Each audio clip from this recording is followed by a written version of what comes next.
tarde, porque eu estou falando de tarde, não sei que hora que você vai assistir. Meu parceiro Camapuni, Fala Delegado, doutora Tatiana e a doutora Bárbara são as nossas segundas convidadas do Fala Delegado, né? Vieram na segunda apresentação. A gente agradece muito a participação das duas. Foi de suma importância. Os acadêmicos adoraram. Eu passei para vocês já o feedback que eles deram. Aquilo ali, para que vocês saibam, é um trabalho de extensão do curso de processo penal. Aquilo que eles mandaram, que eles fizeram e eu mandei para vocês, aquilo lá está valendo nota de 0 a 10 como sendo uma das avaliações do semestre. Para vocês verem a profundidade do trabalho que vocês fizeram, a relevância e a importância da participação de vocês na vida daqueles acadêmicos, né? Até para fins de nota. Então, obrigado por terem vindo aqui hoje também. Nós vamos bater um papinho com vocês e sobre a palestra de vocês. É um grande prazer recebê-las.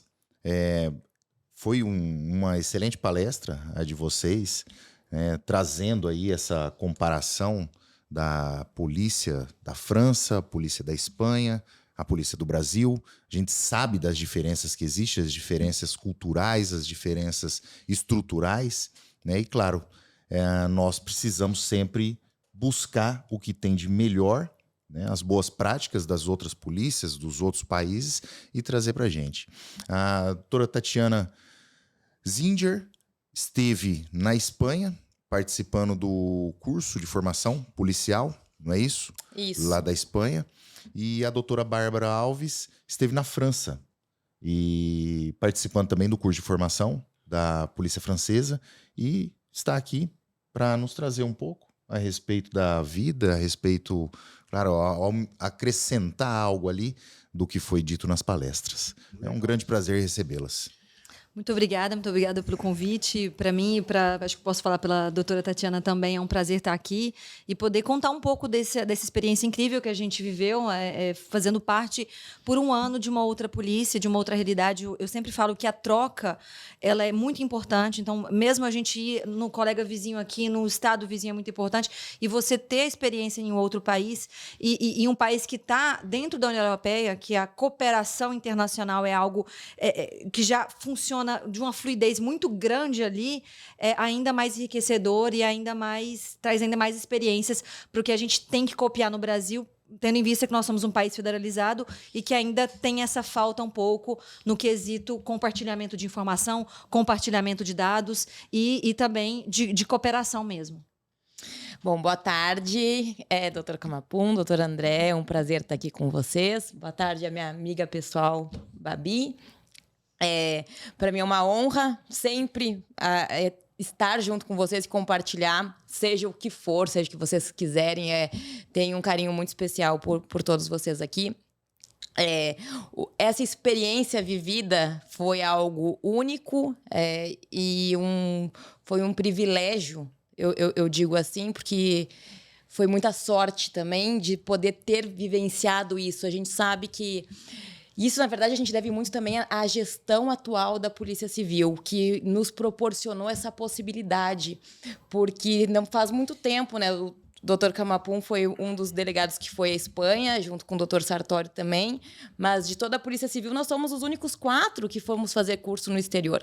E isso é um indicativo de que a polícia está começando a valorizar um outro lado, né, do servidor, que não só a questão profissional, mas também a parte acadêmica. Isso é muito importante, muito embora a gente tenha ido fazer um curso de formação policial, não deixa de ser um estudo também, ainda que seja um estudo comparado de polícias. E então, essa possibilidade de abrir um pouco a cabeça, abrir os conhecimentos e tudo mais, é muito engrandecedor para a Polícia Civil, para nós também, mas muito para a polícia.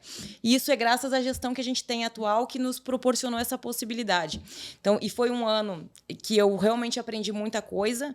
Estar num outro país com uma cultura muito diferente da nossa é realmente muito enriquecedor.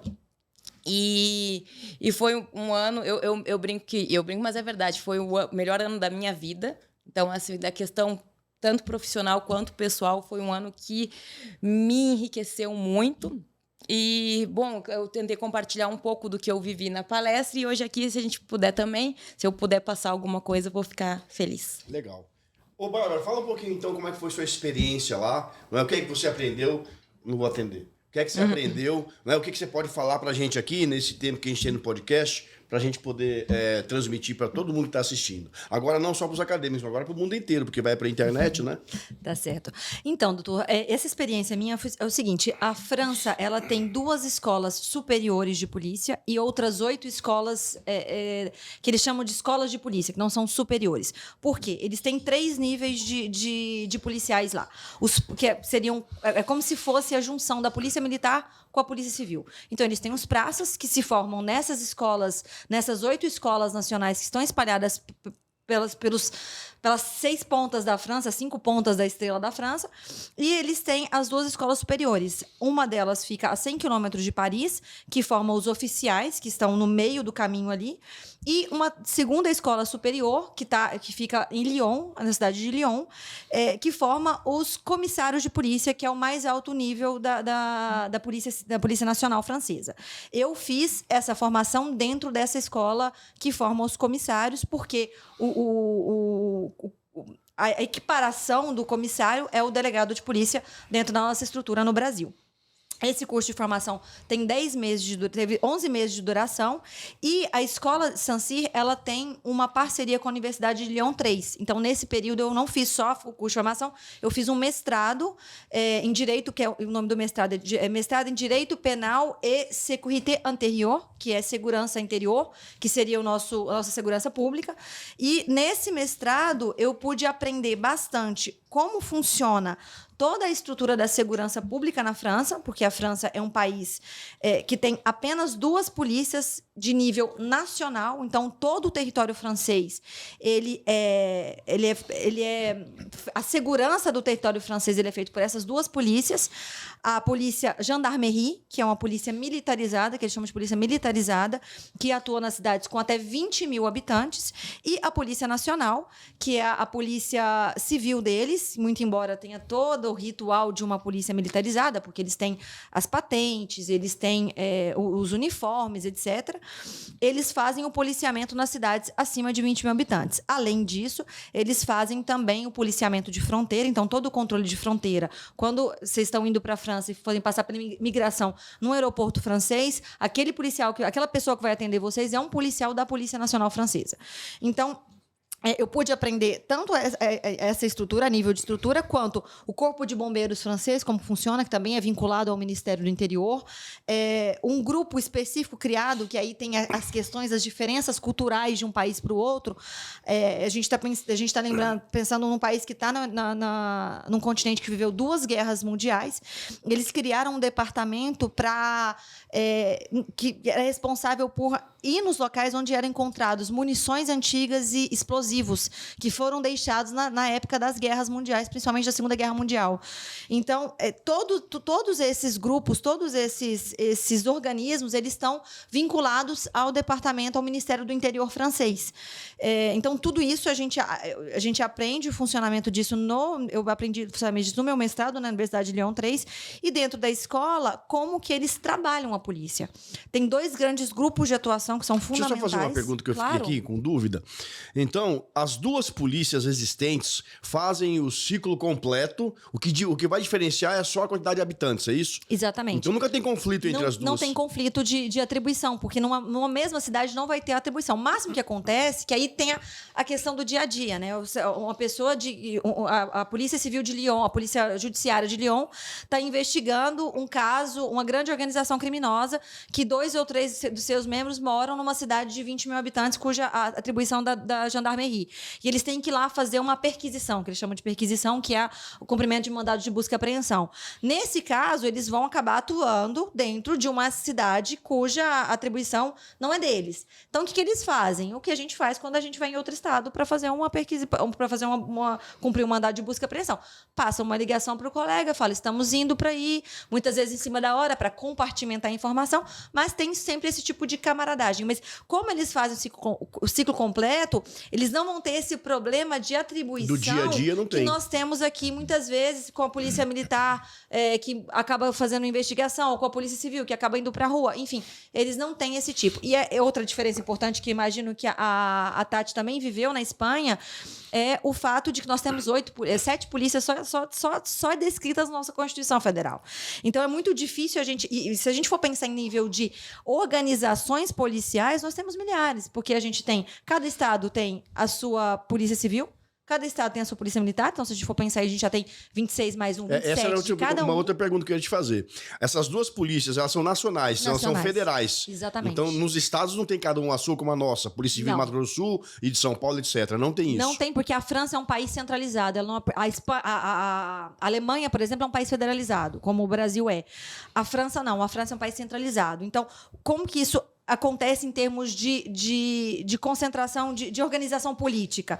O presidente ele é eleito para um mandato de 5 anos, ele escolhe o primeiro-ministro dele, e ele, junto com o primeiro-ministro, vão escolher o grupo de ministérios, e esses ministérios, junto, eles vão escolher os representantes desse governo nos departamentos. Então, o departamento ele não tem, como é aqui, um governador que é eleito pela população e que muitas vezes é de um grupo político diferente da gestão nacional.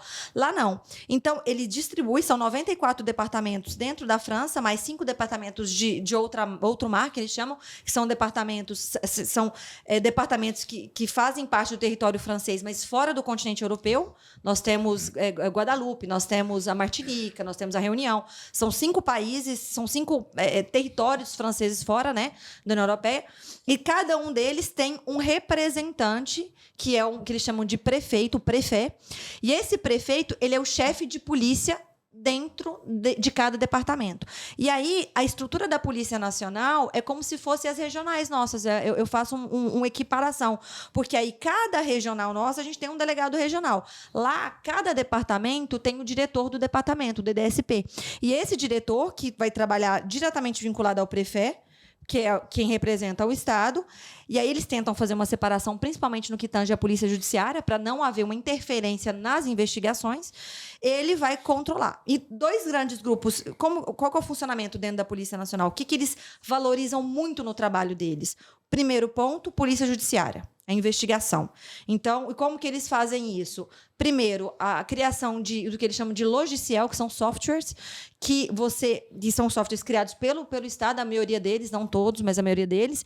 E esses softwares é que eles vão ter acesso a muita informação com uma base nacional, que é ao contrário de nós. Então, a pessoa que ela comete um crime em Nice, por exemplo, que fica no sul da França, se no dia seguinte ela vai cometer um outro crime em Lille, que fica no norte da França, você puxa esse dado, ao contrário do Brasil. Se o cara é preso hoje em flagrante, amanhã ele é liberado em audiência de custódia, ele foge para São Paulo, em São Paulo ele comete um crime, São Paulo não vai ter acesso à informação de que ele foi preso ontem.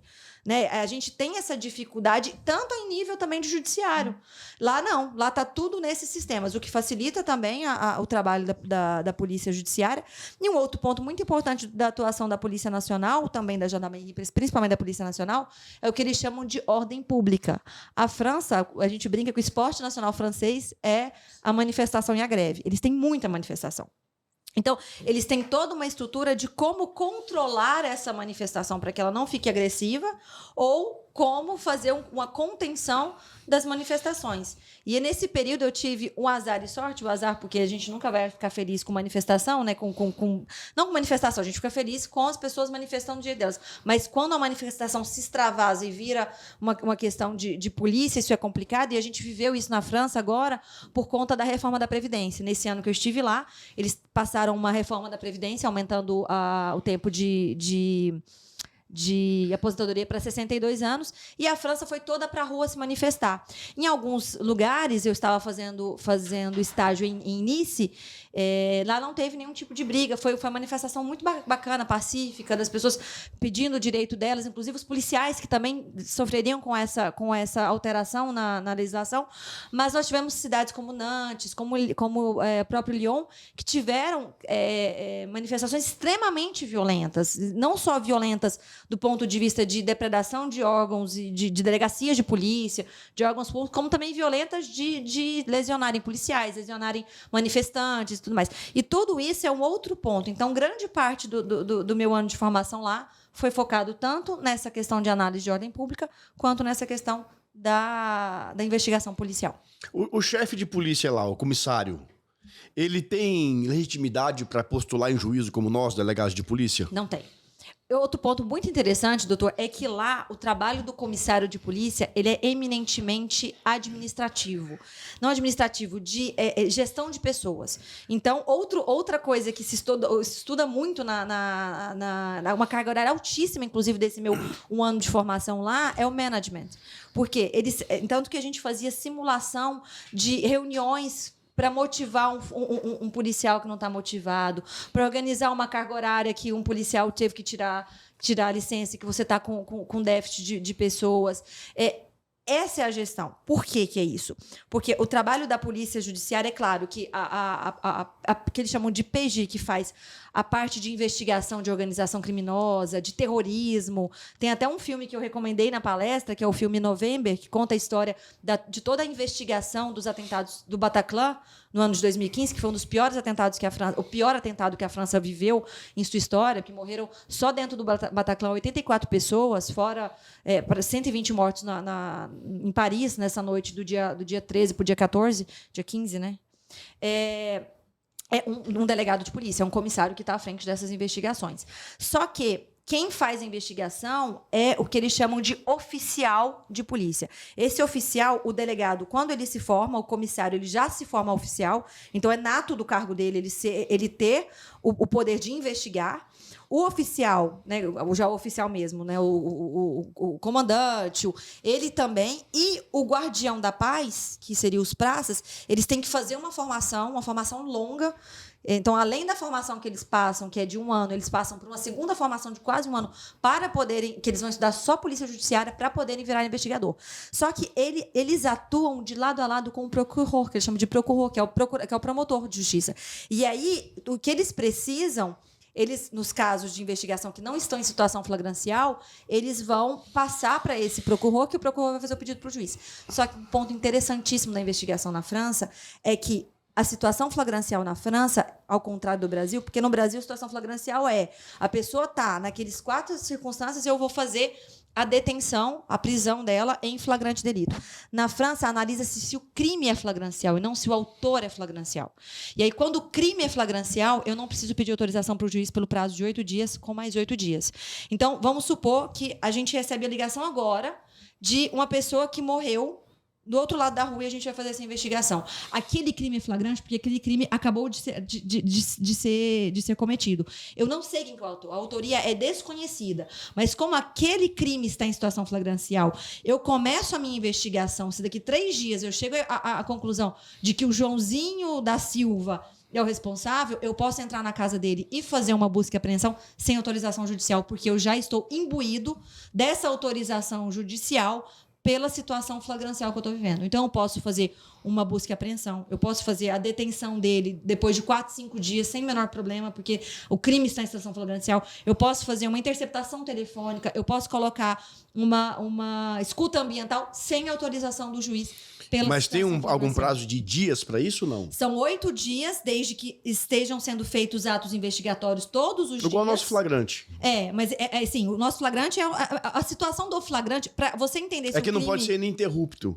Então são 8 dias sem interrupção da investigação. E aí você pode pedir, aí você vai fazer o pedido pro procurador, né, que é o promotor, seria o promotor, ou para o juiz, que é o juiz de instrução, eles têm o juiz de instrução lá, para ele te conceder mais 8 dias. E aí ele te concede, então vai. Porque, por exemplo, se eu estou investigando 4 dias, no 4º dia eu levanto a autoria. E aí eu prendo esse sujeito. Eu tenho mais 4, é isso? Não, se você prende o sujeito, você tem mais 4 para continuar fazendo as investigações com ele preso. Sem autorização judicial. Com ele preso, tem mais 4. Mas aí o que é feito ali, eles chamam de guarda-viu, que eu acho que tem na Espanha também. Que ele coloca a pessoa, ele vai ficar na delegacia para prestar esclarecimentos. Ele pode ficar. Cada crime é um prazo específico. A maioria dos crimes, ele pode ficar 24 horas mais 24. Dentro da delegacia, você pode entrevistar ele quantas vezes você precisar entrevistar ele. Como se fosse uma temporária nossa. Como se fosse uma temporária nossa. Ou então a tal da antiga prisão por averiguação. Exatamente. Depois, caso de terrorismo, ele pode ficar até 6 dias nessa condição. Depois disso, o juiz tem que decidir se ele vai ser solto ou se ele vai ser preso preventivamente. Nessa circunstância, ele vai para o presídio. Então, tem algumas situações que são similares, tem outras que não. Nessa situação flagrancial, o o trabalho da polícia muito mais fácil. Porque a polícia vai atuar sem precisar do juiz. Agora, quando o crime... Vamos supor que a gente descobre um corpo dentro de uma parede. Esse crime, esse possível homicídio, ele já não está em situação flagrancial. Porque esse corpo está na parede há, vamos supor, 30 anos. Nesse caso, ou que a grande maioria das nossas investigações, a vítima vai para a delegacia e fala que na semana passada furtaram o celular dela ou que ela foi roubada na rua. Isso vai virar uma investigação preliminar. No caso da investigação preliminar, o delegado ou o oficial, que pode ser o delegado ou qualquer outra pessoa, ele vai precisar das autorizações judiciais. Nesse caso, ele não postula diretamente. Quem faz através sempre desse procurador que preside. Ao contrário de nós, que presidimos a investigação, quem preside a investigação lá é o promotor. Então, eles têm muito mais autonomia do ponto de vista de administração, muita mesmo. Eles administram o pessoal da rua, eles administram o pessoal que tá. O delegado é como se ele fosse o chefe do que é hoje todas as polícias que estão fazendo o ciclo de polícia, porque é o ciclo completo lá. Em compensação, ele não preside uma investigação policial. Ele não tem tanta liberdade se ele não estiver numa situação flagrancial. Interessante, bem diferente. Interessante, né? bem diferente. E o bom é que tem muita coisa aí que parece ser de grande utilidade para nós e que melhoraria a nossa atuação como policial. Só que a gente sempre tem que tomar cuidado com esse Ctrl-C, Ctrl-V. Às vezes a gente vê determinada coisa que dá certo num estado, dá certo em determinado país ou em determinada polícia e a gente simplesmente pega e aplica para cá. Só que a gente tem que ver. Nossa cultura é diferente, nossa polícia é diferente, a nossa taxa de criminalidade é totalmente diferente. Os crimes são diferentes, os tipos de crimes. Eu lembro Eles investem muito na luta contra o terrorismo. Agora, imagina, se o Brasil for investir o dinheiro que eles investem na luta contra o terrorismo, é algo meio sem muita necessidade. A gente não tem, pelo menos não aquele tipo de terrorismo, né? A gente não tem. Latrocínio, homicídio, investir feminicídio. Nos crimes de rua que eles não têm tanto, que é justamente o homicídio. O homicídio na França, no ano de 2022, eles tiveram mais ou menos 1.100 homicídios para um país com a população de 60 milhões de habitantes. O Brasil, que é um país, claro, muito maior, de 200 milhões de habitantes, teve 45 mil. Então, ainda que a gente comparar em termos de 100 mil habitantes, nós estamos muito à frente deles, em números.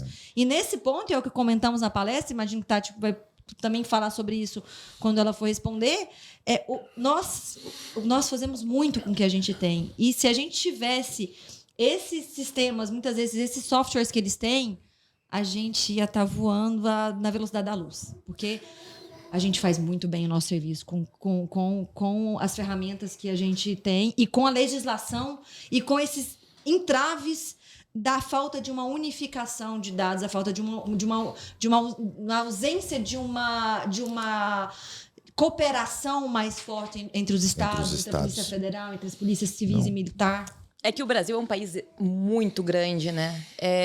A verdade é que essas são dimensões... São vários países aqui dentro. É um país com dimensões continentais, então acaba que fica praticamente impossível a gente também implementar algo parecido, seja com França, seja com Espanha, porque França e Espanha têm muita coisa em comum, muita coisa mesmo. Na verdade, eu acho que na Europa, no geral, eles têm um sistema de polícia bem parecido entre os países, pelo que eu fui olhando assim enquanto eu estava convivendo lá. O que eu vi que é mais parecido com o Brasil é a Itália. Inclusive, o nosso Código de Processo Penal ele foi inspirado no Código de Processo Penal italiano, então é por isso que a gente é muito parecido. E eu lembro que teve uma vez que estava um colega meu lá do curso, eu nem comentei do meu curso, mas eu já estou comentando outras coisas, foi fazer a visita para a Itália, ele começou a trazer as diferenças, né? Ele foi nos explicar tudo que ele tinha aprendido, ele foi começar a trazer as diferenças e dizer, é igual ao Brasil, é igual ao Brasil, é igual ao Brasil. Realmente a Itália é muito parecida com a gente. Para eles chamava muito atenção. Mas para mim foi, nossa, Brasil é igual, Brasil é igual. Então aí depois, na verdade eu até já sabia. Na época que eu estudava para concurso, eu sempre estudei muito além do que realmente precisava, porque eu sou... curiosa. Não, eu sou a doida. Eu estudava medicina legal, focando no concurso para legista, porque eu dizia, vá aqui, aprofundem na minha prova. Então, assim, eu tinha estudado a questão da história do Código de Processo Penal. Então, eu sabia que tinha sido muito baseado no Código de Processo Penal italiano. Mas, num geral, voltando, né? Eu vejo que eles tem muita coisa muito parecida. Tudo que tu estava falando aí, muita coisa se aplica à Espanha. E realmente a criminalidade deles, e varia, inclusive na Europa, varia de país para país. Porque, por exemplo, a Espanha ela tem muito, muito terrorismo também, mas não é igual à França. A França, com certeza, é o pior país na questão de terrorismo hoje dentro da Europa, né? Que mais sofre com isso. Principalmente, eu acho, pela questão da imigração que tem na França, né? Da religião islâmica. A França é um país que... Bom, existe um embate da França por ser um país laico e por defender a laicidade deles com ferro e fogo, e eles receberem muitos imigrantes que são de religião muçulmana. Esse embate acaba sendo muito forte na França, porque a França proíbe várias questões de religião, de todas elas, inclusive da católica. Inclusive é interessante, porque a laicidade da França ela entra em 1904 e ela foi colocada. E a gente tem que lembrar a história da França, da Revolução Francesa. A Revolução Francesa foi tentar livrar o Estado do clero, que era o segundo Estado, o segundo poder. Então, quando eles criam a laicidade, é para livrar o Estado da Igreja Católica. Só que em 1920, a França começa a receber um número absurdo, enorme, de imigrantes das colônias, das antigas colônias francesas e de origem muçulmana. E aí, essa laicidade que antes era usada contra o catolicismo, né? Passa a ser contra toda a religião, qualquer contra toda a religião. E aí, a partir do momento que eles começam a proibir, isso grita um ódio muito grande. Eu imagino que na Espanha, a maioria dos imigrantes já seja mais latino, né? Eu acho que é justamente pela língua, né? A questão tu pega a África, hoje em dia, ela tá muito muçulmana. E a migração para a França, ela vem de países africanos pela língua francesa, que é igual. Já a da Espanha é latino. Tem muito latino, muito colombiano, muito bom argentino. Eu acho que agora com o Milei talvez pare um pouco de ir tanto argentino para lá. Vamos ver se a Argentina melhora. Vai melhorar. Eu acredito também que sim. Então, e isso é tão triste, né? Mas, enfim, a Argentina, que era um país tão rico, muita gente indo para a Espanha. E justamente pela língua, né? Como o brasileiro vai para Portugal, sim, os nossos aqui latinos vão para a Espanha. E eles têm todo um viés, e isso durante a academia, a gente viu a questão que eles chamam as bandas latinas, que são os latinos que cometem crime lá e realmente... São as gangues, as quadrilhas. Seriam as gangues latinas. Aí tem o que aí eles falam... Os peruanos atuam de tal forma, os chilenos de tal forma. Os argentinos, eles não falam tanto, mas os colombianos, muito colombiano... Os espanhóis, eles não falam nada, inclusive. Não, inclusive eu acho que não tem... Os espanhóis, eu acho até que eles nem cometem crime, porque, segundo eles, é tudo latino. Tem o latino, e tem os romenos, e tem os ciganos, que eles chamam os gitanos, e aí esses que são realmente os criminosos. E, de fato, eles não estão totalmente errados, porque se a gente for pegar as estatísticas deles, realmente os estrangeiros lá cometem mais crimes. No Brasil, a gente não tem tanto esse problema, né? Porque aqui não é um país onde vem muita gente. Tem recebido, né? Tem. É uma situação que eu acho que futuramente vai mudar. Mas eu acho que... Você recebe muito imigrante porque tem fronteira ali da mas Venezuela, muito pouco. Não pode nem comparar, por exemplo, com o que tem... Não, o que eu quero dizer, não pode comparar com, por exemplo, Chile. Ou com até mesmo a Argentina. Na verdade, os venezuelanos, eles estavam tudo saindo da Argentina, porque a Argentina está um caos, e indo muito para o Chile. E, então, assim, a gente não pode nem comparar, porque pela língua, para o venezuelano vir morar no Brasil é muito mais complicado do que ir para o Chile, para a Argentina, para o Paraguai, que agora o Paraguai também está despontando, e inclusive com esse novo presidente que tem, eu acredito que o Paraguai é uma dos países que vai crescer bastante na América do Sul. E, enfim, a gente não sofre com toda essa questão de imigração como os países de lá. E a Espanha é um país que, tiveram alguns atentados terroristas bem graves. Isso foi em 2001 e 2017, na Rambla, e 2005, se eu não me engano, no metrô. E tudo isso... com esse terrorismo islâmico que a gente conhece, né? E me diga uma coisa, como é que foi lá o seu curso? Você ficou internada, internato? Como que é lá? Bom, o meu curso, eu fiz o curso para o que eles chamam de classe executiva da polícia. A polícia lá, eu fiz um curso da Polícia Nacional, na Polícia Espanhola, assim como na francesa. São 2 polícias nacionais, digamos assim, 2 corpos de Polícia Nacional. Um que é a Polícia Nacional, que foi onde eu fiz, e tem a Guarda Civil, que seria uma polícia militarizada. Por mais que o nome seja Guarda Civil, ela é a polícia militarizada da Espanha. E a Polícia Nacional não, essa seria a nossa Polícia Civil. Lá existem 3 níveis, o nível básico, o executivo e o superior. Mas nos 3 níveis para as 2 polícias? Não, na verdade, cada polícia tem a sua escola. A escola que eu não sei, a escola da Guarda Civil fica fica numa cidade perto, não é bem em Madrid, mas é mais próximo a Madrid do que a que eu fiz. A que eu fiz fica em Ávila, que fica mais ou menos 1 hora e pouquinho de Madrid. E eu não... A Guarda Civil é muito parecido com a Polícia Militar nossa. A forma de... Tu entra ou como oficial ou como...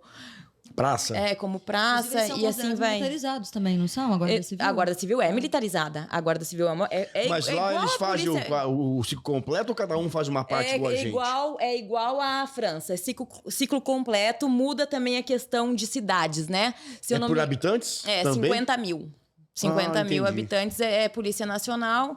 Só que lá tem algumas matérias que são específicas de cada polícia. Por exemplo, trânsito. Trânsito, a Polícia Nacional não trabalha com trânsito, é a Guarda Civil. Então, elas também estão em cidades grandes. Eu não sei como é que funciona na França. Não, na França, a Polícia Nacional faz tudo relacionado a cidades acima de 20 mil habitantes e a Polícia Gendarmerie, cidades abaixo. Então, a parte de trânsito, eu até andei com o pessoal que estava na rua, eles multavam mesmo. Eles multavam, eles paravam. A gente fez... quando eu fui fazer o meu estágio, eu fui conhecer, eu fui passar por todos eles, eu andei com as viaturas e eu lembro que a gente fazia a apreensão de veículos que estavam com licenciamento vencido. Faz tudo, né? Faz tudo mesmo. Inclusive, o que aqui, quem faz é a prefeitura. Getran, né? Não, eles têm realmente isso. Eu estudei muito na Espanha até a questão de... as penalidades administrativas que eles aplicam, né? E eu olhando assim, porque a nossa polícia não atua no âmbito administrativo, a gente atua... Só o criminal. França Só similar. Eles também têm toda uma estrutura de estudo de coisas administrativas, justamente porque a polícia faz até essa parte administrativa. E da mesma forma que a França, a polícia de lá não tem... porque a nossa carreira, ela é policial e jurídica. Sim, A nossa ela é híbrida, delegado. delegado de polícia é Né? híbrida, ela é A policial nossa. e carreira jurídica. Lá é exclusivamente policial também. Então, por exemplo, a questão de postular perante um Judiciário. juiz não é a polícia que faz, né? É a fiscalia, que é o Ministério Público. Então, são os fiscais que fazem isso, não os policiais. É diferente. Eles também têm mais liberdade para algumas coisas, essa questão de prisão para averiguação, vamos chamar assim, que eles podem ficar mais tempo com o preso.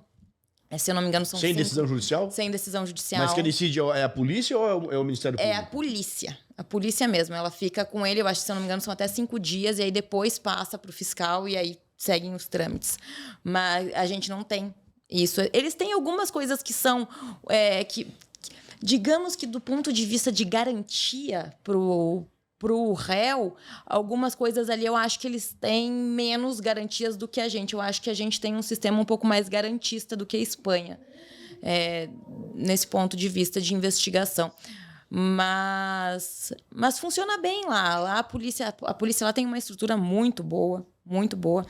Como eu estava falando, são 3 níveis, né? Eu fui fazer eu fui fazer o curso de inspetor, que é o nível executivo, que é o nível mais alto que tu pode entrar por concurso. Diferentemente da França, na Espanha tu não pode entrar direto para comissário, que é o nível mais alto. Tu tem que só entra para inspetor. Então eu fui fazer esse curso. Eu morei na academia de polícia por praticamente 6 meses. O curso durou 10 meses. Eu morei até março, eu morei na escola. Os últimos meses eu quis morar fora. É opção? Dá pra optar. Se tu mora na escola, tu tem alimentação gratuita. Teu custo é praticamente 0, mas aí se tu quer morar por fora, a única coisa que eles exigiam da gente é uma autorização da nossa polícia de que a gente vai morar fora. Porque, em tese, eles são praticamente nossos curadores, então a gente precisa prestar toda a informação possível para eles. Era até diferente, né, que a gente conversou. A França era muito mais livre. A minha polícia, embora não seja militar, eu chamo minha Polícia Nacional Espanhola, porque eu também peguei muito carinho por eles, era um regime militarizado, praticamente. Eu estava me sentindo num regime militar, coisa que aqui, para mim, era completo. Nunca tinha vivido isso aqui, porque embora a nossa academia tenha sido bem rígida, nem se Vocês são da mesma compara. academia, as duas? Nós somos ambas de 2018. Nem se compara com o que é o militarismo na Espanha. Na Espanha, tu tem que passar, se tu passa por alguém, tem que ficar cuidando. Eles, embora sejam civis, eles têm eu não sei como é que Divisas, chama. As divisas. Divisa é igual, então, em português eu só sabia em espanhol. As divisas aqui, tu tem que ficar olhando, porque se é alguém que é professor ou que é não sei o que, sei lá o quê, tu precisa cumprimentar com as suas ordens. E assim, tem que falar, porque senão tu era até punido. Mas não tem continência. Não, mas a sus ordens é quase como uma continência. Eu, particularmente, Só que é verbal, eu né? não fazia. Eu não fazia porque eu dizia, não vou fazer isso, porque assim, eu já achava que passava um pouco. Mas você não foi punida por isso? Não. Mas teve uma vez, agora falando isso, um professor foi me chamar a atenção, só que eu não tinha nem visto ele, para tu ver o nível. Eu não tinha visto ele. E, claro, como é que acontecia? Como é que a gente participava das aulas? Eu não tinha uniforme. Os meus colegas eram uniformizados. Cada um com seu uniforme do seu país, dos convidados, é isso? Dos convidados. A gente estava em 11 estrangeiros no curso. E quantas pessoas tinha no total? No total eram 350, mais ou menos. E todos eles de uniformizados, uniforme da polícia deles, os policiais espanhóis com o uniforme da polícia espanhola, os estrangeiros, cada um com o seu uniforme. Eu e a chilena não temos uniforme, porque a chilena, que é da PDI, eles também não têm uniforme assim como a gente. Então, a gente usava uma calça mais ou menos operacional, ou uma calça preta, uma coisa escura, e a camiseta da polícia. Polícia Civil. Eu usava isso. Então, assim, eles obviamente entendiam que a gente não era Polícia Nacional Espanhola, logo as regras aplicadas para nós eram um pouco mais brandas. Então, obviamente, esse militarismo, digamos assim, esse bater continência de as suas ordens, para nós não era exigido como era para eles, né? Muito embora a gente estivesse como igual ali, tinha bastante coisa diferente. Mas se fosse um aluno de formação deles, aí sim... Aí perdi, inclusive, ponto. Perdia ponto na escala negativo deles. da academia de polícia. Só que o deles perde ponto. Perde ponto, assim, a ponto de... E eles têm um regime bem rígido. Final, né? É super rígido. E às vezes tu perder, tu entra... Tem até uma recuperação. É bem diferente. É quase como uma faculdade aquilo lá. É diferente da nossa academia. E teve uma vez que eu não vi um professor. Inclusive, eu até conversei depois com os próprios policiais da escola e falei, isso aqui eu não vou admitir. O cara pegou do meu braço, assim, mas pegou com força, porque eu não tinha cumprimentado ele. Eu olhei assim e falei assim, não tô acreditando que isso tá acontecendo. Porque eu digo assim, tu me fala o que tu quiser me falar. Primeiro lugar que tu tá vendo que o meu uniforme não é o uniforme da Polícia Nacional. Eu sou brasileira. Tem uma placa imensa, porque eu usava sempre o nosso distintivo. E outra, porque eu não te cumprimentei, tu te sente no direito de puxar o meu braço? Aí eu conversei, o pessoal lá da escola tentou identificar, mas não conseguiram. Eu não acredito muito, porque é uma polícia extremamente competente, não achar um professor com as características, enfim, mas não encontrou. Só que pediram desculpa. Eu falei, não, isso aqui eu acho que não é cabível, porque é praticamente uma agressão. Mas foi uma coisa muito pontual. Eu no geral, eu tenho um carinho imenso pelos policiais de lá, pela escola. No geral, eles são excepcionais, são pessoas super educadas, mas, claro, como todo lugar do mundo tem... E como a Bárbara passou por isso? Você também passou por estágio? Andar de viatura, ir pra rua, Não. fazer... Porque você Não. foi pra rua, né? Sim, foi um mês de estágio. Pois e é. nesse mês de estágio eu fiz, inclusive, plantão noturno. E você trabalhou armada lá? Não, a gente não pode. Assim como os policiais nossos aqui na academia, quando fazem estágio, não podem ir armados, a gente também não pode. Os policiais que estão em formação, eles já podem. Porque antes de ir para o estágio, eles tiram a licença. Eles estão fazendo. A gente faz o curso de tiro, né? E eles tiram uma licença, Como eles se fosse fazem um uma porte de prova. arma, né? E aí eles podem usar no trabalho, mas eu não. Aí eu tava sempre com um bracelete de observadora. Então, observateur. E aí, com esse bracelete, a gente ia pra rua. Então, às vezes, a gente foi fazer umas operações numa que eles chamam de cité, que é onde tem as comunidades com venda de droga. E aí, quando eles entravam, eles falaram: não, doutora, a senhora fica na viatura. Eu ficava morrendo de agonia, morrendo de vontade de participar. E quando Mas aí ficar sozinha na viatura é pior. Não, eles ficavam... Alguém do meu lado, eu ficava com escolta. com escolta e com arma longa, inclusive, do meu lado. Eles têm todo um cuidado, porque a gente está ali de convidado. Então, como a gente está ali de convidado, eles têm todo esse cuidado para me devolver para o meu país inteira e viva. Exatamente. Eu não sei como é que é na França, mas, por exemplo, o ano que eles têm do que eles chamam prática, que são os estágios, é agora. Meus colegas estão fazendo as práticas agora. Lá na Espanha, são 3 anos de curso. Eu participei Aí só... seria um curso mais teórico. Eu participei só do 2º ano. Quando eu cheguei lá, eles já estavam há 1 ano fazendo o curso. Eu participei do 2º ano e agora vem o 3º ano, que é o ano dos estágios. São 3 anos de curso de São formação. 3 anos de curso de formação. É o curso de formação mais longo da Europa. E a escola deles, eu acho que é a segunda maior, ou a primeira maior da Europa. É enorme o complexo deles. Eles têm uma estrutura muito, muito boa. É concurso muito boa. também? É por concurso. Para a escala básica, é exclusivamente concurso. Para a escala executiva, tu pode entrar por concurso ou promoção interna. E aí vai subindo os graus, aí tu faz ou por antiguidade ou por concurso. Quando tu atinge um número mínimo de anos, tu consegue ir postulando e ir subindo. Então, no curso... Tanto é que eu tinha 2/3 dos meus colegas eram policiais já há bastante tempo. E 1/3 dos meus colegas eram um pessoal que estava entrando do que eles chamam da rua, né? Então, Os externos. que Mas você demora começando. 3 anos para formar um policial? De quando em quando tem concurso? Todos os Todos os anos. Na França, similar. Todos os anos? Todos os anos tem concurso. Todos os anos. E na escala básica entra... Eu tinha... Porque quem morava na escola? Os da escala básica, que lá são 2 anos. Um na escola e um de prática. E o da classe executiva, que o primeiro ano morava dentro da escola. O 2º ano era liberado para morar fora. E aí entra mais ou menos 100 e poucos por concurso, mais esse 2/3, que dá uns 200 e alguma coisa, por promoção interna. Morava 2 mil alunos da Olha básica só. e mais esses 100 e poucos da executiva. A escola é lotada. Tem toda uma estrutura de refeitório, de sala de estudo, de alojamento. Não, 2 mil alojamento. pessoas morando ali dentro? Morando lá dentro. E são blocos. Tem vários quartos. São quartos que... os da escala executiva, eu acho que eles ficavam em 3. Os da escala básica ficam entre 4. São beliches. Os estrangeiros ficavam entre 2. Eu fiquei sozinha quase todo o tempo, porque a única mulher que tinha era a chilena e ela já saiu imediatamente. Eu acho que a gente dormiu juntas um dia só no quarto e ela já foi pra Prática. não, ela já foi pra morar na rua, morar fora, porque o Chile dá um incentivo imenso para quem vai fazer.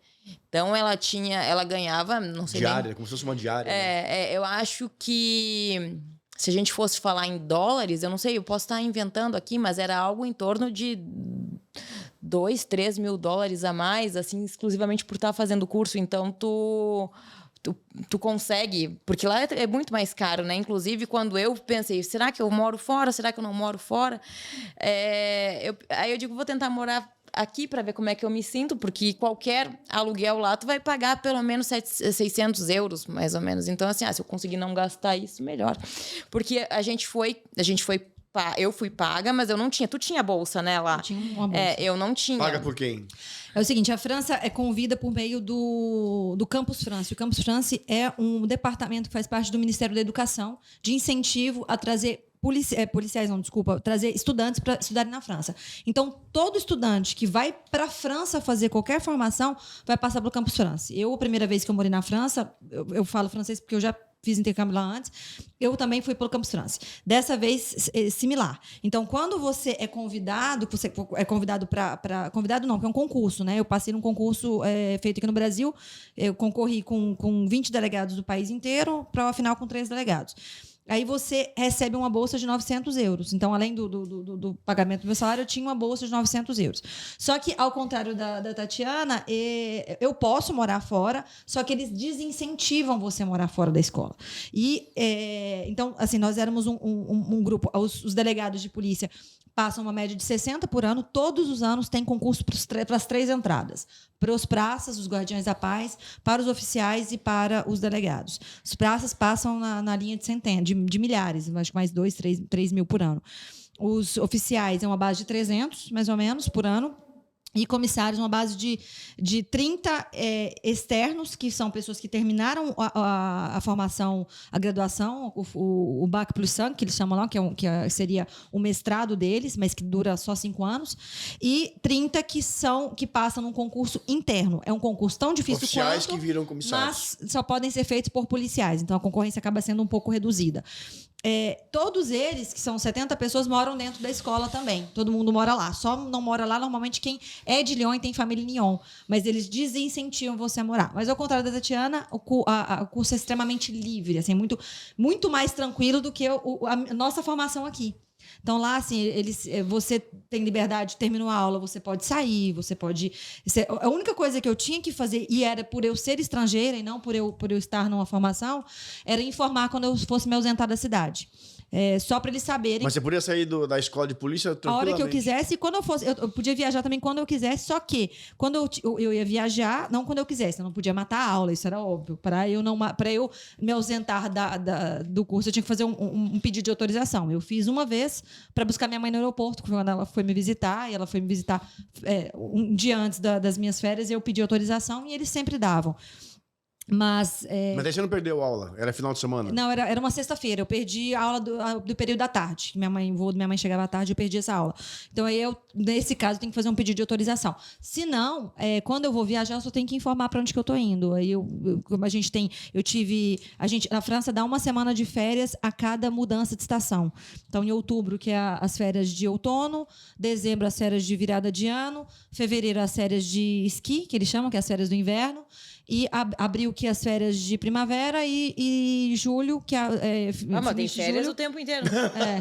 Isso de julho. Eu digo, mas que maravilha! É uma semana de férias, então dá um mês, né, ao longo do ano, e mais um segundo mês eu lembro verão. que quando a gente conversava lá, ela tinha muito mais férias que eu na Espanha, é bem mais puxado. Sim. Tudo. Não existia isso de eu dormir fora da escola. Inclusive, eu tentei algumas vezes, porque tinha janta do pessoal, alguma coisa assim, eu queria, e o pessoal me negava. Eu ficava enlouquecida. Porque eu dizia, mas vocês estão tratando com uma... Pô, vocês me convidam pra cá, pra me botar em regime militar, mas qual que é a necessidade disso? Mas, bom... E como que é a polícia lá, com essa formação tão rígida? Como que é a polícia no dia a dia, na rua, trabalhando? Olha, eu não tive muito contato com isso. Isso foi uma coisa que eu senti bastante falta. Eu vejo que a Bárbara, ela absorveu muita coisa, porque essas questões de tu ter o estágio, de tu estar ali, não adianta. A gente aprende muita coisa só na prática. A gente mesmo como... Aqui também é a mesma coisa. Exatamente. Você vai na academia de polícia de um jeito. Chega... Primeiro plantão fala, não é bem assim. Essa rigidez, inclusive, bem, né? que existia dentro da escola, que era muito rígida. Os meus colegas que eram policiais já, eles sempre diziam assim, Tati, a polícia é outra coisa. Não existe de as suas ordens pro teu chefe. Então, assim, tu fala se tu quiser, mas não é uma obrigatoriedade.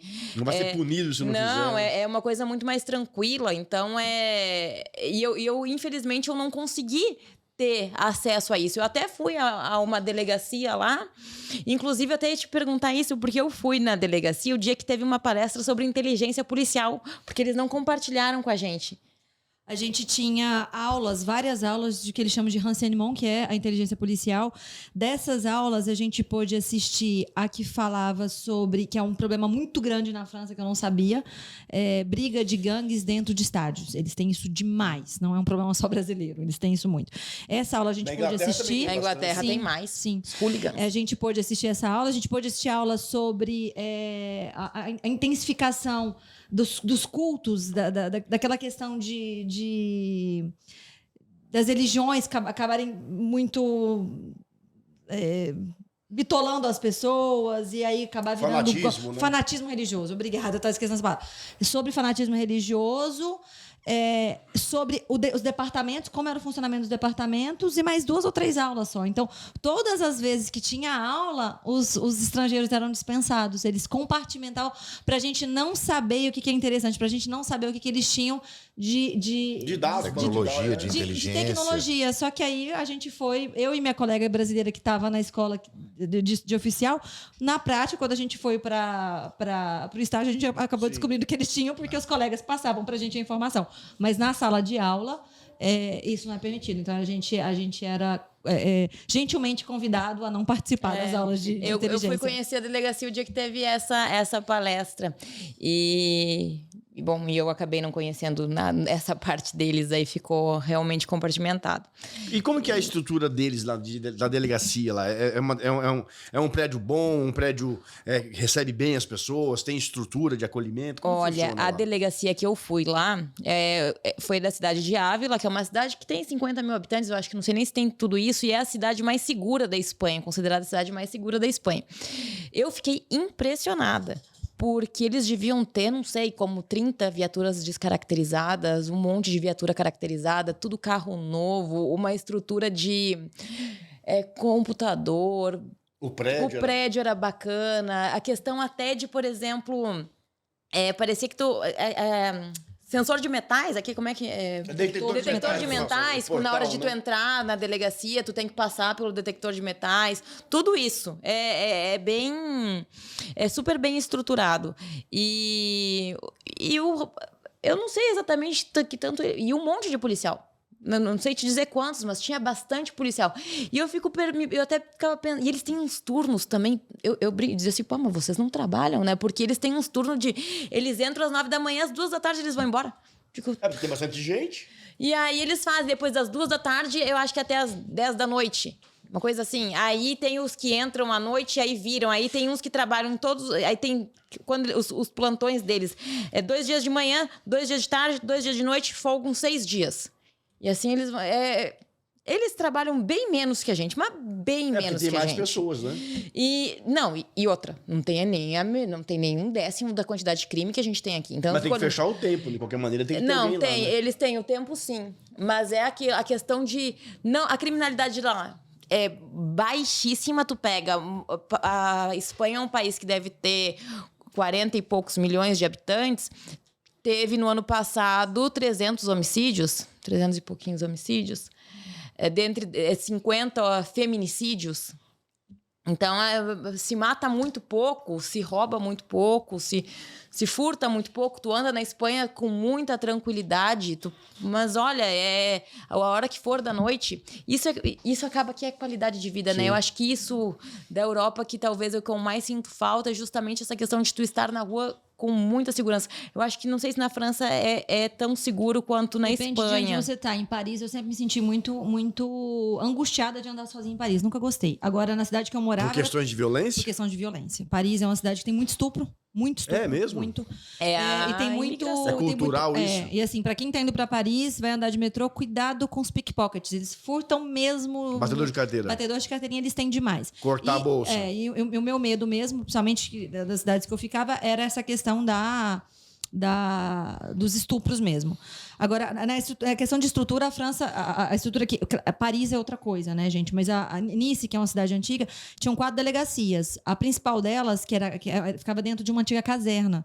Então, a estrutura de uma caserna era muito antiga. E aí, as especializadas ficavam lá dentro, porque era uma estrutura muito grande. Como se fosse um CEPOL. Como se fosse um CEPOL, perfeito. É exatamente isso. Aí lá tinha a intrafamiliar, a brigada intrafamiliar, tinha a brigada de drogas, tinha a brigada canina. E aí, outra coisa interessantíssima que eles têm lá, eles têm brigada canina com cães em todos os departamentos, com alcance em todas as cidades, porque se naquela Farejar cidade não drogas, tem... achar cadáver, essas Eles coisas? têm os cachorros treinados para 3 coisas: drogas, armas e explosivos. E pra cachorro para droga. achar desaparecidos, não? Desaparecidos também, mas aí eles têm os desaparecidos conseguem treinar, não sei, acho que é com de droga, dando o cheiro da pessoa. roupa da pessoa, né? Exatamente. Mas eles têm específicos esses três tipos de cachorros, né? De cães. E tem as brigadas caninas. Lá em Nice tinham 3 delegacias. A principal era a caserna, foi a que eu fiquei mais tempo tirando do plantão, porque lá era a central de flagrantes também. Então, tudo que chegava de rua ia para esse local. Tinha uma segunda delegacia que ficava dentro da sede da DDSP, que é da diretoria do departamento, né, que inicia o chefe de departamento daquela região, que inclui inclusive Cannes, a cidade de Cannes, e que passa por um desafio muito grande, que é fazer o policiamento durante o festival. E Nice durante o carnaval, porque fiquei sabendo que o carnaval de Nice é o 3º maior carnaval do mundo, perde apenas para o carnaval do Rio de Janeiro e do carnaval, acho que na Espanha. De Uruguaiana, da minha cidade. Não é o de Segundo Uruguaiana. a gente mesmo, a gente é o 2º maior do Brasil.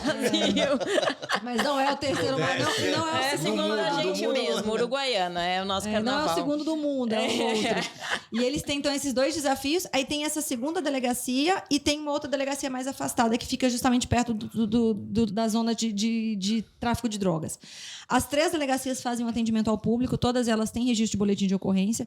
Eles têm um sistema que você faz um pré-registro de boletim de ocorrência online, e aí eles marcam o horário para você ir da delegacia. Então, você não precisa ficar esperando. Então, tem uma pessoa específica que vai marcar um horário para você completar o seu boletim de ocorrência. Finalizar ali, né? Finalizar ali. E todas as delegacias fazem atendimento à mulher vítima de violência de gênero. A França tem 3 grandes combates: violência de gênero, violência contra a mulher, drogas e terrorismo. Então, eles alçaram a violência contra a mulher também como um debate público Tem delegacia muito grande. específica? Mas não tem, isso que eu ia falar, não tem delegacia específica. Todas estão treinadas para isso, Eles capacitadas treinam para isso. homens e mulheres, eles têm toda uma preocupação de treinar homens e mulheres, porque eles entendem que, primeiro, a polícia não tem só mulher, tem muitos homens. Segundo, é uma questão que tem que ser debatida como sociedade, não só como mulher. Então, eu acho que é uma crítica que eu faço. Inclusive, a minha dissertação de mestrado foi justamente fazendo um comparativo de como a França decidiu treinar todos os policiais, enquanto que o Brasil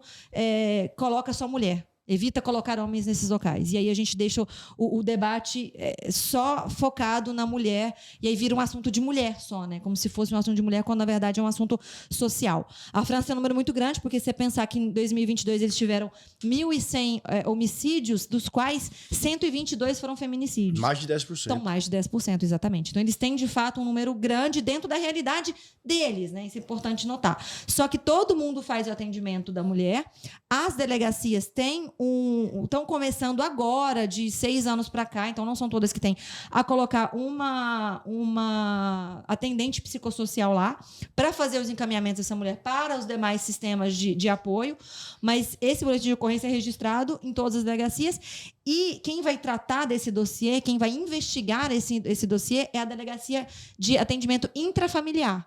Então, essa delegacia ela vai tratar tanto do crime da mulher contra o homem vítima, quanto o homem com a mulher. E aí, o que é interessante disso, que a gente estava até conversando, né, Tati, sobre isso num dos nossos almoços, que isso gera estatística para os 2 lados. Então, eles têm a O estatística... equilíbrio, né? Tanto de quantos são... Porque como que a gente pode falar que a gente tem mais violência contra a mulher? Porque a gente tem estatística. Só que eles têm uma estatística dos 2 lados. Mas a gente não afere o outro lado, né? Mas lá também... Não que não tem. A gente sabe que claramente muito maior. Mas existe tanto a cifra negra lá, lá também na Espanha são as... Desculpa te interromper. Lá na Espanha também, só para não perder, tem as delegacias que são familiares, chamam UFAM, que não é só mulher, é uma questão familiar. E eu acho que nisso até, de alguma forma, eles estão na nossa frente. A Espanha é considerada, inclusive, uma referência nessa questão mundial. de uma das melhores no combate à violência. E eu participei de uma aula que tinha polícia da Europa inteira. E eles estavam conversando. E o debate deles sobre violência doméstica é muito diferente daquilo que a gente vê aqui. Porque aqui a narrativa é sempre mulher vítima, a gente não escuta o outro lado. E eu lembro que, nossa, deu um super debate, inclusive porque os policiais estavam dizendo sobre a questão da violência que os homens também sofrem dentro das relações. E não só física, né? De toda sorte, toda ordem, né? Não, e era uma coisa que aqui a gente não enxerga homens querendo dizer, não, existe o nosso lado. E isso se colocou muito. E mulheres dizendo, por que a gente vai colocar a mulher num pedestal e não analisar de uma forma igualitária? Porque toda violência é uma violência, toda violência tem que ser analisada da mesma forma.Esse é um discurso que eu escutei muito, né? Lá. Que aqui a gente não escuta, a gente escuta sempre como se existisse uma vulnerabilidade real. E um grau de importância de violência. Essa é importante e essa não. E lá eles questionavam isso, a questão de se olhar para a violência familiar de forma igual, não colocar que uma é mais importante do que a outra. Acho que o que é interessante da França, assim, eles chegaram a essa conclusão de que a violência doméstica contra a mulher precisa de uma atenção especial do Ministério do Interior. E eles têm porque eles sabem, é muito maior contra a mulher, mas eles sabem porque eles têm esses dados. E isso que eu acho interessante. Assim, a gente tem que trabalhar esses dados. Tem que conhecer a realidade para poder atuar. A gente tem que proteger a Espanha, mas o que eu quero dizer, a Espanha, mas a gente tem que proteger com dados reais. Isso que eu falo da Espanha não é a polícia. A polícia tem realmente um tratamento para a mulher diferenciado. Mas o que eu digo que eu acho interessante é dos policiais começarem a levantar esse discurso. E eu sempre falo, na Europa as coisas acontecem muito antes do que aqui. Então, assim, acontece lá, daqui uns 10 anos a gente vai começar a enxergar aqui. Eles estão à frente da gente em várias coisas nesse sentido. Então, eu achei muito bacana essa colocação de, não, vamos começar a olhar para um ponto de vista familiar. Não só... E eu, particularmente, quem me conhece sabe disso, eu tenho uma resistência muito forte em aceitar o discurso de que mulher é vulnerável. Eu nunca vou aceitar esse discurso. Eu acho que a gente é vulnerável fisicamente falando. O resto... E nem isso também, que hoje em dia tem mulher que bate forte. Hoje tem. Vai numa academia de jiu-jitsu agora, você vai ver. Mas, bem ou mal, a gente ainda, como regra geral, a gente perde na força física. Mas é só. A gente só perde nisso. O resto a gente não perde. E nada se resolve com força física hoje. Então, assim, a nada questão... E se a gente for parar para analisar de fato os dados de violência doméstica, a grande maioria não é violência física. São violências emocionais. E isso, tanto homem quanto mulher... Pode sofrer e pode fazer. Sofrer. Então, assim, a questão da gente... claro, a gente teria que ter dados para analisar. Só que o problema é que a questão da violência contra o homem... Liga pra Rafaela, manda ela voltar aqui. Ela já foi. Já dá um apoio pra gente aqui. A cifra negra das agressões sofridas por homens é muito grande, né? Então, a cifra negra da mulher também é alta. Porque a gente ainda não conseguiu, embora exista todo um programa de incentivo para que as mulheres denunciem, a gente ainda tem uma cifra negra muito grande nesses números, porque é cultural, a resistência, o medo. Mas a França está trabalhando nesse ponto também, de criar mecanismos para deixar a mulher mais confortável para fazer o registro. Vir, né? Então, como eles não têm uma delegacia específica para atendimento à mulher, como a gente tem no Brasil, e todas as delegacias fazem esse atendimento, eles têm um botão laranja lá que a mulher aperta para... Botão de pânico? Não, é um botão para ela informar que o caso que ela vai tratar é um caso de violência de gênero. É como se fosse você vai no lugar e exato. Prioridade. Não é nem prioridade, é para eles trazerem uma pessoa que está treinada para aquele atendimento. Então, eles vão saber, bom, o que é o seu caso? É um estupro? Se é um estupro, você se importa ser atendido por um homem ou você quer ser atendido por uma mulher? Porque essa questão, eu na experiência, na prática, eu percebi isso. Eu já tive policiais homens que tinham muito mais empatia no atendimento à mulher do que policiais mulheres. Só que o que a gente tem que analisar, e eu acho que a delegacia da mulher ela tem que trabalhar isso. A gente tem que colocar ali pessoas que têm empatia para aquele tipo de atendimento, independente do gênero daquele policial. Agora, tem mulheres que não conseguem se abrir para um homem de uma violência que ela sofreu de um homem. Então, eles têm esse botão para aquela mulher, primeiro, ela ser retirada de uma forma mais tranquila, para ela ser um acolhimento, né? Um acolhimento mais. Só que eles fazem isso em todas as delegacias. Então, a mulher, ela sabe que, dependendo da delegacia que ela chegar, ela não precisa sair... que não é a delegacia especializada, é o policial especializado para atender ela. Ela não precisa sair das Moreninhas e atravessar Campo Grande inteira para ela ter um atendimento diferenciado. Ou, se ela chegar numa delegacia, numa cidade que não tenha... ela vai ter a certeza de que ali ela vai ter... Porque todo mundo está sendo treinado. Então, o que é interessante é que na França, todos os departamentos, eles têm uma mini escola de formação continuada. Eles prezam muito na formação continuada na França. E aí, cada um desses departamentos com essas escolas, eles têm cursos de formação. E o que eles estão tratando nesse curso de formação com esses policiais da base? Explicar ciclo de violência, tudo aquilo que a gente já está cansado de saber. Mas e ter essa discussão que a gente está tendo aqui com a doutora Tatiana, que é falar, e os homens, muitas vezes, eles são confrontados com visões muito machistas deles mesmo, que eles vão falar, mas por que eu estou pensando dessa forma? Por que eu estou agindo dessa forma? E a cifra negra, a gente fala muito isso do homem, por que o homem muitas vezes deixa de registrar por vergonha?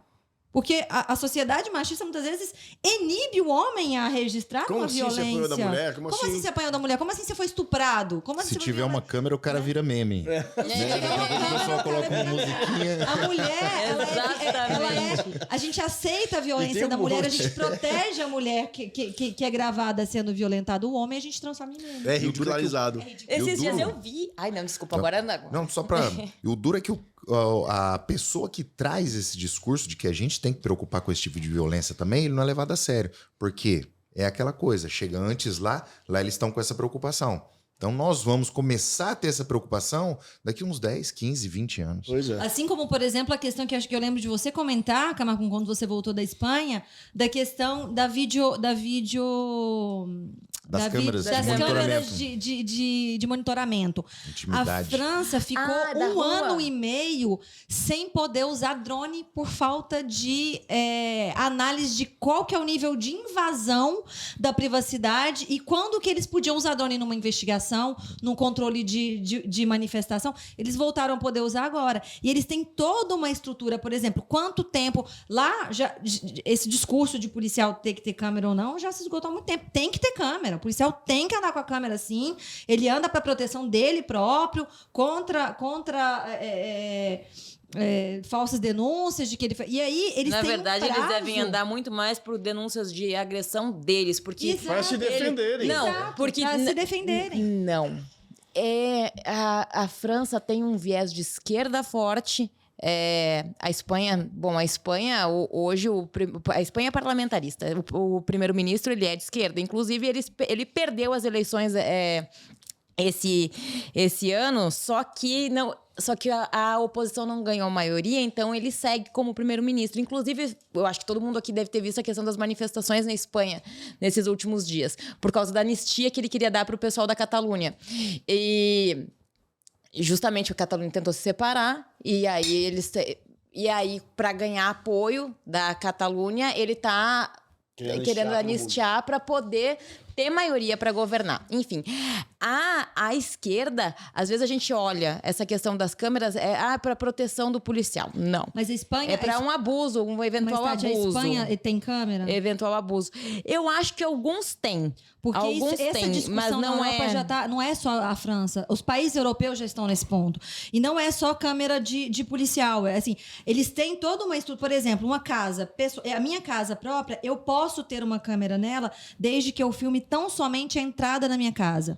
Então, essa questão da câmera é muito, muito além disso. Não é uma questão política. Eu lembro que a gente conversou. Que eu imagino que foi o que você viveu lá, que você passou, que é uma questão de violação de privacidade. Então, eu na minha casa, na porta da minha casa, eu não posso filmar a rua. Agora, se eu errei e filmei a rua, a polícia tem direito de usar a minha filmagem. Eu lembro que a gente conversou... ele vai sofrer uma sanção administrativa. Eu lembro que a gente conversou isso no final do ano. A gente passou o Réveillon juntas ano passado e a gente conversou justamente sobre isso. E eu lembro que quando tu trouxe para mim essa discussão, eu nunca tinha ouvido ela antes. A questão se é legal ou não é legal filmar as ruas, né? Porque, nossa, a privacidade daquilo que tu faz na rua. Eu olhei e falei, mas que absurdo! É porque eles não vivem, então, num país como o Brasil. E realmente, na Espanha, por exemplo, essa questão de ter câmeras em todas as casas inexiste. Ter câmera nos prédios não existe. Tanto que eles não trabalham muito isso como a primeira coisa de uma investigação. Aqui é a primeira coisa coisa que tu vai é buscar uma câmera. Lá mas não na França tem. também. Só que na França tem toda uma regulamentação que você tem que obedecer. Mas a questão... Câmera de rua, quando você aproxima, obrigatoriamente... A gente foi na tem que central... embaçar na minha opinião, pelo amor amor de Deus, existem... É que às vezes a gente vai começar a discutir tantos... E as pessoas acham que às vezes a evolução, na minha opinião, é uma regressão. Porque a gente começa... É questão de ponderação de valores. E nenhum direito é absoluto. O direito à privacidade não é absoluto e não pode se sobrepor à segurança pública. Ainda mais na questão da rua. Não tô filmando tua casa. Na tua casa é tua casa. Agora a gente vai discutir a filmagem na rua porque tu vai te sentir violada, intimidar. Mas tá na rua. Não, mas o que foi feito? É. Mas o que foi feito? E Tatiana, na então França, é que eu esse acho tipo muito de discussão interessante. que começa a surgir. Eu já acho que, vamos parar lá. Não, mas o tipo de discussão interessante a França nunca proibiu. Tanto que tem, a França tem muito. E lá é a primeira ponto de partida de investigação. É a câmera. Tem, em todos os lugares. O que foi feito tá tudo legislado como que pode ser. Então, eu como comércio, eu posso colocar câmera no interior? Posso. Eu posso colocar, eu tenho que informar o meu funcionário que eu tenho câmera no interior da minha loja, mas eu posso colocar. São essas regras que tem. Exterior, pode, mas quem pode? Bom, tem um controle. Ao contrário do Brasil, que tem câmera que é da prefeitura, tem câmera que é da polícia militar. Não, lá a câmera é de um órgão específico, você sabe onde você vai e quanto tempo você tem que guardar. Drone, eu posso filmar? Posso, mas eu posso jogar o drone dentro da casa da pessoa sem autorização judicial? Não posso. Não, mas aqui também não. Tudo isso, mas não tem. Aqui no Brasil não tem nenhuma legislação falando que não pode. Eles pararam de usar até se criar, até se regulamentar esse tipo de questão. Agora, regulamentado é que pode. Então, eles têm a regulamentação. Tá tudo regulamentado. É esse passo a mais que eu tô falando que eles deram e que a gente ainda eu não acho que eu acho que tem uma questão que é a liberdade também. Eu acho que o Estado não tem que ficar... Tem uma questão ideológica atrás de tudo isso. Uma questão querendo regular absolutamente Mas, tudo. de qualquer maneira, o diretor já deu uma bronca aqui. Né? A gente agradece muito, foi muito legal vocês primeiro terem participado da palestra. Você participou das duas, né? Na primeira você foi mestre de cerimônia, na segunda você foi palestrante. Isso. Já tá nas duas edições. Agradeço a você, Bárbara, Tatiana, por terem participado desse projeto que a gente quer inovador para nós. Claro. Vocês são as segundas que vieram, né?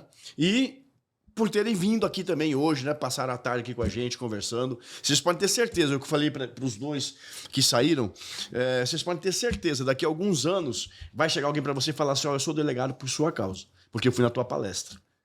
E para você. Isso vai acontecer, porque acontece comigo bastante, só que eu estou há 22 anos dando aula. Então, vocês vão perceber isso.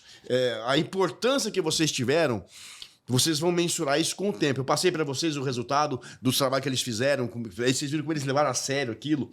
Mas isso fica na cabeça das pessoas. Né? Eles são acadêmicos, eles estão querendo que eles vão fazer da vida deles. E aí, quando eles veem vocês duas fazendo essa palestra tão legal, num lugar tão legal como é a nossa Depol, eles vão se sentir também encorajados a trilhar nosso caminho. Então, parabéns para vocês duas. Obrigado por terem participado das duas formas, né? Tanto presencial como agora no podcast. Não, realmente, é extremamente importante. É a mesma coisa, a gente tá falando de países lá da Europa. Ninguém tem intenção de ser rei. Fala, eu quero chegar a ser rei. Né? Às vezes, o acadêmico, ele olha e imagina a questão do delegado de polícia, de um concursado, alguma coisa, muito distante. O fato de vocês estarem ali passando para os acadêmicos aproxima e mostra a oportunidade deles estarem e ter possibilidade de chegar. Então fala, eu quero ser delegado de polícia. Às vezes tem aquela ideia de que é tão distante, mas quando você está lá palestrando e fala da sua trajetória, estudei, fiz a faculdade, sou igual vocês, por trás desse policial existe um cidadão, que já passou pelos bancos aí que vocês estão sentados hoje, incentiva com que eles estudem ali para ter alcançar esse objetivo de se tornar delegado de polícia. Bom, eu que agradeço, é um prazer, eu adoro dar aula, eu sou apaixonada. Para mim, quando eu entro numa sala de aula, parece que o meu dia fica mais alegre.